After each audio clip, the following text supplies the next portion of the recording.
We're going to have those subject matter experts in the claims office as well. That's the only way we're going to be able to make fair and equitable decisions. But So is that the last question? That's it, thank you. Well, I have a bunch, but I'll read everything. We're gonna have that number person. I'm gonna treat you as with the same as this line, and then go to this line, and go up here, and then go back here. And you're like behind, okay? So, I didn't understand, just wait? Yeah, you have to wait. No problem. You're like, I'm trying to get the geography, you're against the wall. The against the wall people aren't really ready for them yet. Because these two had the line. No problem. Well, one of the important things that we've talked about is lines of communication. You're here communicating with us one-on-one or one-on-many, and you're listening to some of the things we have to say. Lines of communication are two things.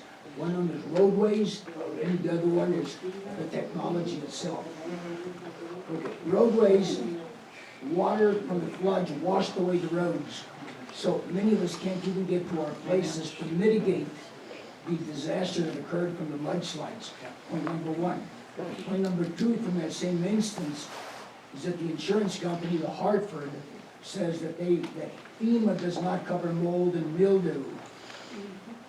Well, if you can't get to your house to mitigate, remove the mud and water, mold and mildew are already growing. And every time that it rains, like today, still can't get in there because the roads are soup. All the road bases have been washed away. What are the provisions within FEMA to help the communities get the materials to rebuild those roads that have been turned into arroyos? That's question number one. Question number two. Well, can I ask just a clarification? Yes, So please. everybody's heard that, it's about, what about the roadways? If it's private property or if it's governmental property, the Hermit's Peak is intended to cover that, but FEMA Stafford should cover that. Right. And so then the question is, what is the delay at FEMA for covering I that? know that they had a provision added on to this declaration to cover the very thing that you mentioned, the mold and mildew inside the home. So I'm surprised to hear that, and I'll have to follow up on that. But I know that we've been advising all households who are registered with FEMA that they should be eligible for that. Well, the examiner for Hartford said we don't cover mold and mildew. So which is Hartford doesn't cover it, but FEMA should. Okay, they're the administrator I was told for the flood insurance.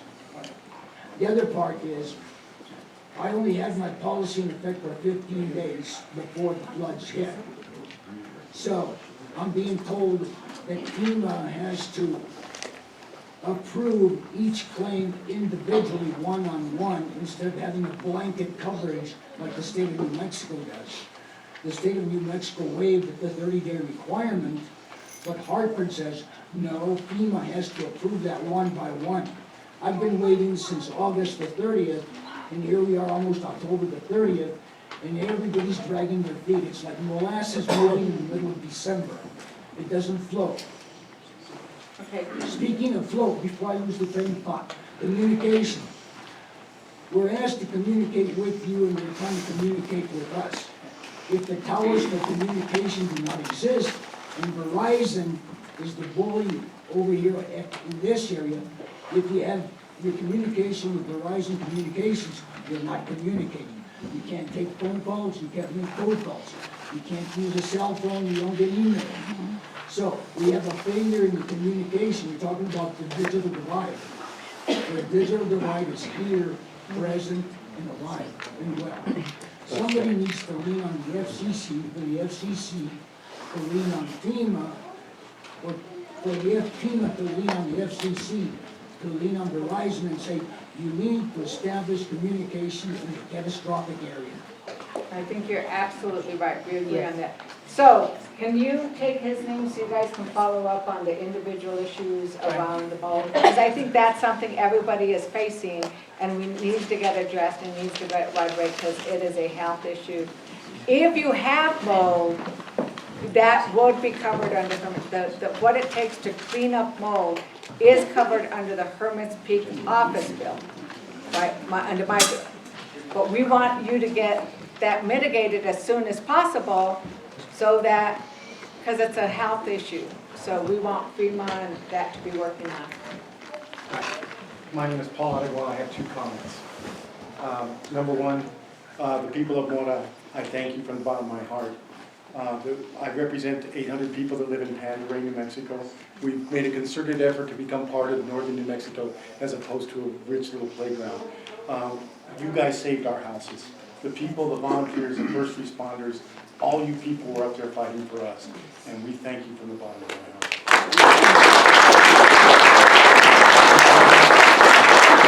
One last comment in the debrief. You don't have to answer any questions.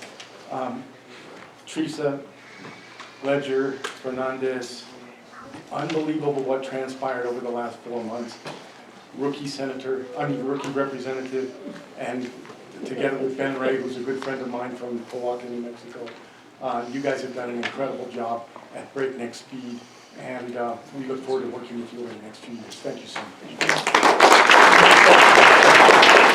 Where's my staff? I didn't introduce my staff in Vegas. I thank you, because they did all the work. We have Jennifer Sanchez. Our office is at Highlands. Matt Miller, Matt, raise your hand. He's been up to and then Chris Garcia over there. Mexicano, but for some reason he's hanging out with us in DC, and he got to come back home to work on this. Two questions. First, are we concerned that insurance companies now are just going to choose to pay less and less and less because they see this gap being filled? And is there anything we, as insurance Consumers. yeah, that pay for that we can do to put some pressure on them? And the second is the funding for all of these people that you're going to hire.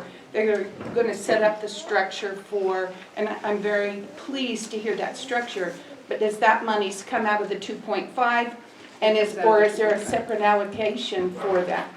So one, we should make sure that, that in these insurance issues, because the state insurance, what is he called here, commissioner? The insurance commissioner needs to be on top of that. I don't know if these issues have been raised with the insurance commissioner. Does anybody know? But we will follow. Do you know of any things that have been raised with our insurance commissioner? No, I don't have an answer on that right now. That's almost a national, that's a national problem, and that's something we will have to keep an eye on. They are not allowed. It would be illegal for them to say, oh, the feds are going to cover this, I'm going to cover less. That would be improper and illegal, because they have a contractual obligation to pay for what was lost, right?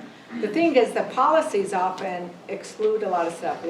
You only get paid X amount for what you have in the house. So that's why the Hermit's Peak might cover more, because your policy was limiting.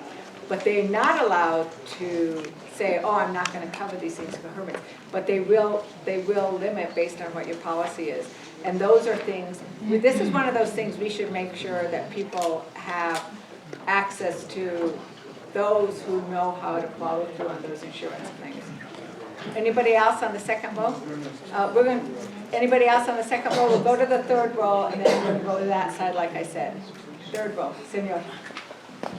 Mine is a two-part question, but first of all, thank you for all the work that all of you are doing. I've heard of some people that have already signed up with insurance companies to defend their losses and stuff. Now, they weren't aware that your office was going to come to existence.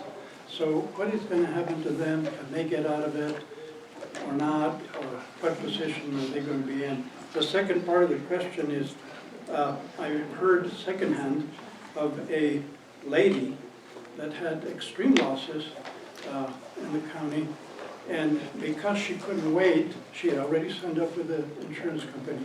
Because she couldn't wait, she got an advance from the insurance company, and I guess she was at the bank trying to cash a check, and the cashier, what do we call her, asked her, are you sure you want to do this? Because if you do, you're going to be committed to your whatever percentage you're going to charge you of insurance. And the lady's answer was, I have no choice. I need the money. So somebody like that. So an insurance company is required to pay you for your loss. This has nothing to do with insurance. Lawyers. Oh, lawyers. Yeah. I can't answer that one right now, because that's very much dependent on what those contracts said. And I don't, what I know is that this bill is intended, and setting up the office was intended to allow people to go at it with, with the resources that are going to be made available to people, because that was the whole idea. It's very hard to sue the United States. And so instead of forcing everybody to sue the United States, we said the United States is going to take responsibility under this process. What the bill says is you do have to choose. Are you going to go with suing the United States, filing a lawsuit, hiring attorneys to file a lawsuit and sue the United States, or using this claim process we set up? Except that this was not in existence before that lady. Yeah. Congresswoman, I can answer the question. I'm an Sure. attorney, so, and I represent several hundred people. You absolutely can get out of it. All contracts say that at any point in time, you can discharge your attorney. The attorney may have a lien, for example, if they've paid for an expert to go to your property, then they could recover based on that. But you can absolutely get out of any contingency fee contract. So might she be able to claim the difference in her losses? Because the insurance is going to settle for just whatever. They just paid her off and He keeps saying So I insurance, think, but he means part of legal. the problem here is it's a little confusing, because La Senora, we don't know what her situation is, but what you're saying is that these contracts say, if at any point in time, you don't want to use an attorney, you can get out of it, withdraw. Absolutely, you have that absolute right. Okay, so, but if, and I've never heard of somebody giving an advance. That usually you don't give an advance on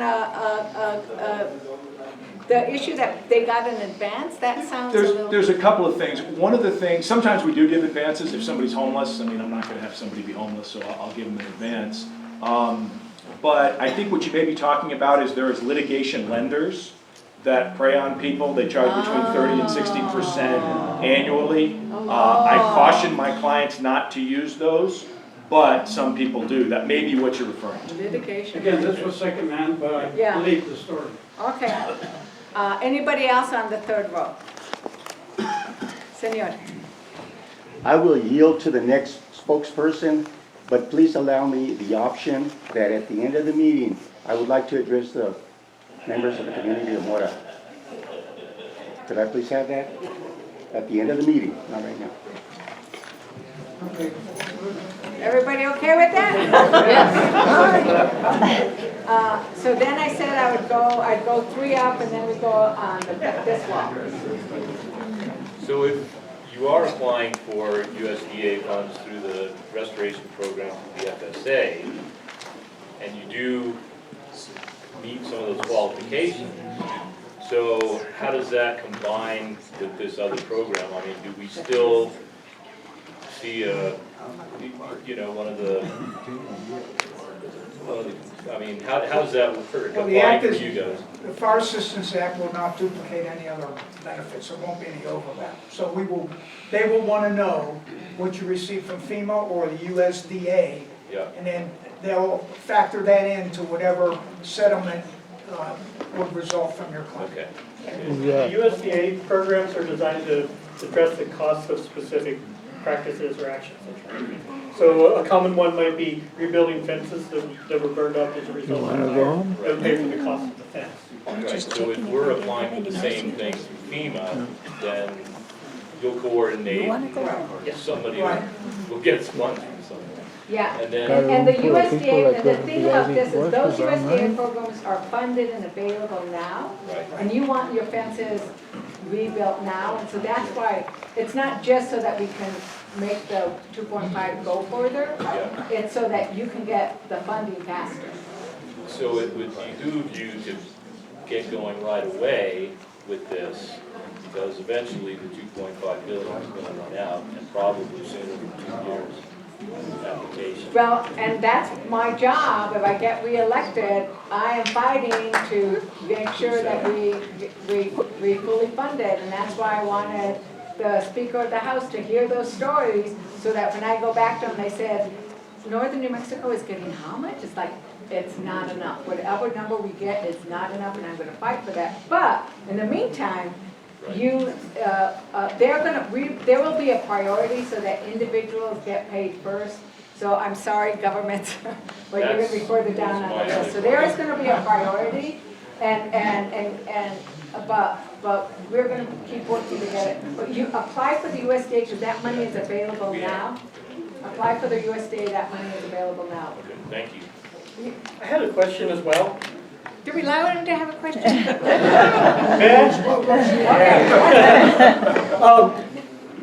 You talked about mitigation and making sure that we can do what we can to prevent flooding. A lot of the damage is on Forest Service land, and NRCS and FSA, they can work closely with private landowners to get mitigation practices on the ground on private land.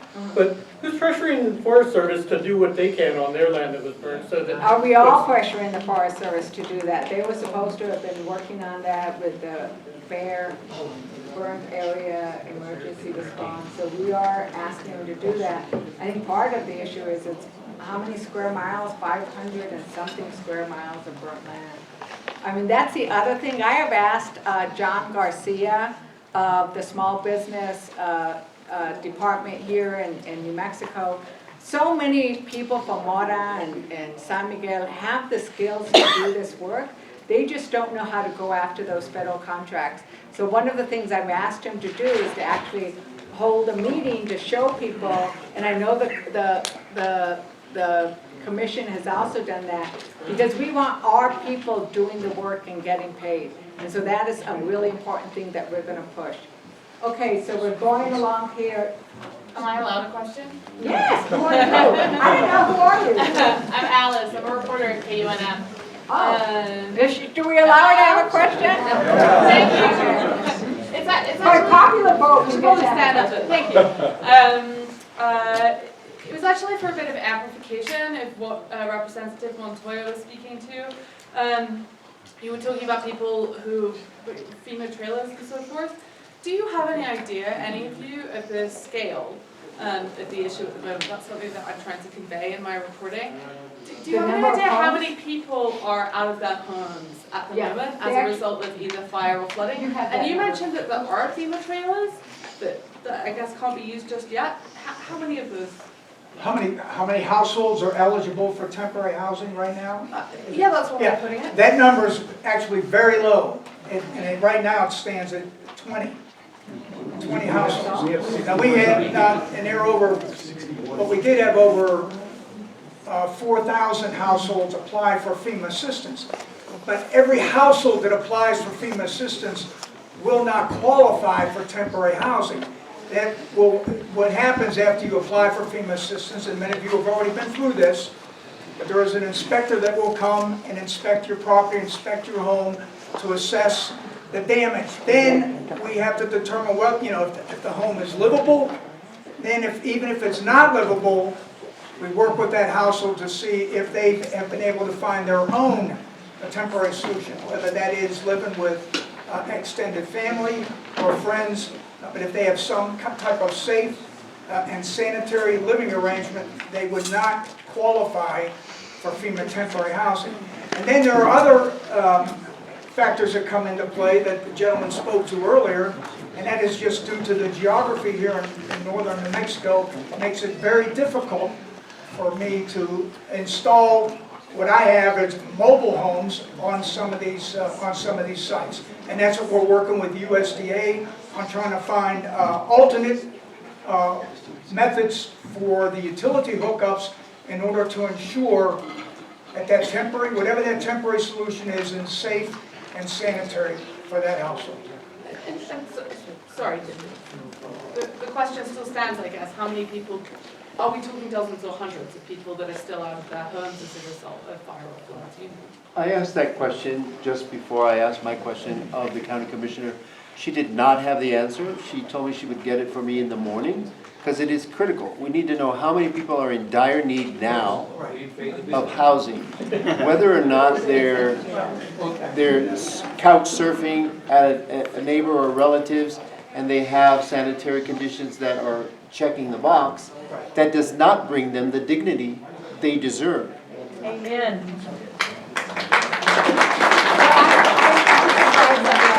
As well, because I think that like some of the houses, we had somebody speak from Panda Ray, some of those are second homes, right? Beloved homes, but they weren't living on them, they had another place to live. Because I heard that there were 500 homes.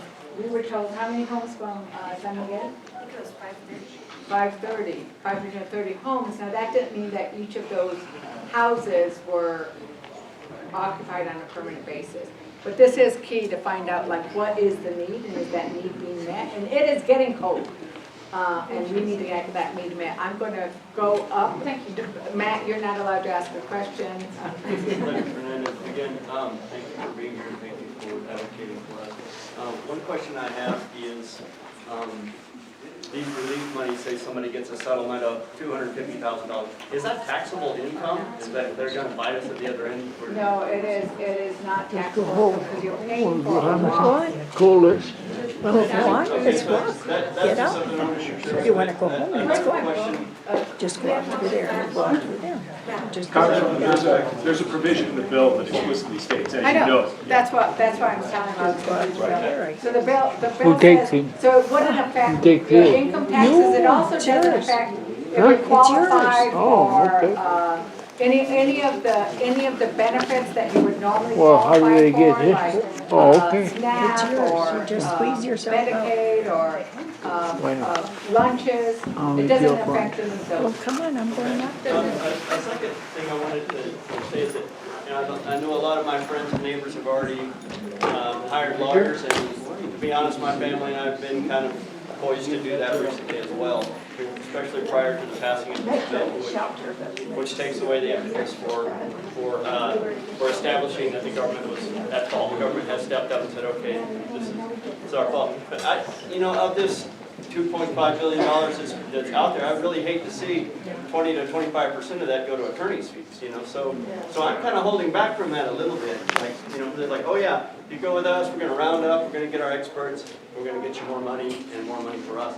It's like, I'd really rather that money goes to your home and your home and your home than to an attorney, you know what I mean? So I'm kind of coming forward with the faith that I can come to Mr. Stoller and these people and say, hey, this property was valued X amount before this fire, and it's valued this much after. I don't want to be rounded down. I don't want to be lowballed on it.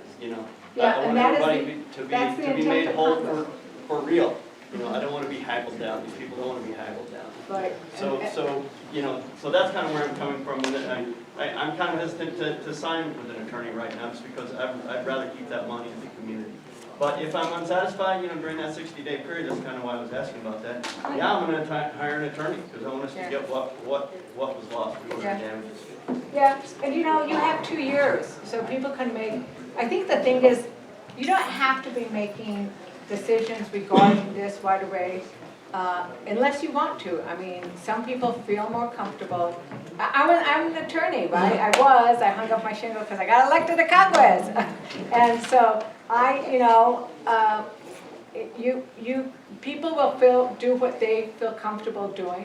What I want to make sure that everybody knows is you're absolutely right. You do not have to file a lawsuit to get paid for what you lost.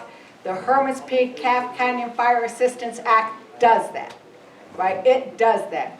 We went to Congress. An act of Congress was passed to help you out. An act of Congress was passed to help you out. Now, that's the major part of a lawsuit is who's at fault, is the liability. You can't always, and the reason we did this, it's hard to sue the United States and win on these claims. They're hard. That's why attorneys need to get paid, because they're taking a risk. But we did the hardest part, which is we are responsible, we're going to pay.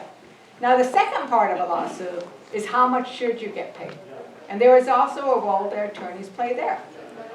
But we are asking that the FEMA office, it's not gonna be FEMA people, it's not gonna be, it's gonna be experts in the field who will say, you know, this is what, and the reality is a loss of a cow is a loss of a cow, we know what that is, right? There is a lot of places where it's gonna be an established loss. There are some places that are more difficult, and where you might want, you know, where you might, you know, need to have, like, this is so unique, right? But for a lot of the things, how much will it cost if you lost a manufactured home? How much will a manufactured home, 1,000 square foot, cost now, right? That's an easy number. Even foresters are an easy number because there are experts who we will ask the FEMA office to hire to make available to you, to talk to you about those things, right? Those are going to be basic things that they have to make available to you, that are you're going to be there on your side. See, there's going to be two phases to the, this is your side, the navigators, the people who are going to help you fill out this complaint, access to experts who know what costs are, because you're going to go down, I lost a tractor, what does a tractor cost? I lost this, what does that cost? So that information will be there. And then there's the second part, is once it's all put together, then it goes to a claims administrator, who once again, the comments have been made, and we have said, we want people who know what things are worth in New Mexico. Right? And so that's the second part. But people can choose to have an attorney if they want to. But our intent was to make this available, and there might be some instances where I can't tell you now, I can't give anybody advice on whether to hire or not hire a attorney. I'm just telling you what we tried to set up the office for. I read an article, and Legal Aid was in Vegas, and they said, we do a lot of these services if you qualify for free. So you could talk to Legal Aid if you qualify, if your income is below. But there might be some things that are so unique and so difficult that you might be better off. But I can't give you advice on that. What if you have your own arborist, forester that you're already working with in valuation? That would be what you would bring. You would bring that. Yeah. You would bring that. So there's going to be resources made available to you, but if you have other resources to do that, you're going to bring that, right? Okay, moving on. So this is a question for the USDA. So you're saying that funding, USDA, can we let the USDA come back out? Sorry. So you can see? I'm sorry. So you got covered by this. You said that the funding is already available, which we applied, I mean, months ago. Why have they taken so long? Yeah, we haven't seen anything. So which USDA program did you apply for? Was it with Farm Service Agency or? So we've done that, which is, I know, starting to happen now. But the one was prior, it was in regards to like livestock, moving animals, loss of feed. And I already signed the contract, I mean, months ago for that, but we haven't seen anything still. Honestly, I believe those programs are all under Farm Service Agency, under FSA, and I'm not sure what the holdup is on that. I haven't. Okay, can you make a commitment to get her number? I would. Get her, and, maybe Mr. Rivera, sorry. Yes, the timing of this question is really good because USDA is going to be having a resource fair on October 29th. There's some flyers, I think, are there some flyers like that over here? That I'd like to make sure everybody gets one. October 29th, we're going to have all the USDA agencies over here at the atrium from 10 to 3. And they can answer all of your questions that you might have or any issues that you might have. If you can pass these around, I'd appreciate it. And anybody that didn't get one, this has all the information about what we're going to be doing on October 29th. So please come to this if you have any questions. All the information about the USDA programs will be available. Farm Service Agency, NRCS, you name it, they're all going to be here. So please make sure to attend that.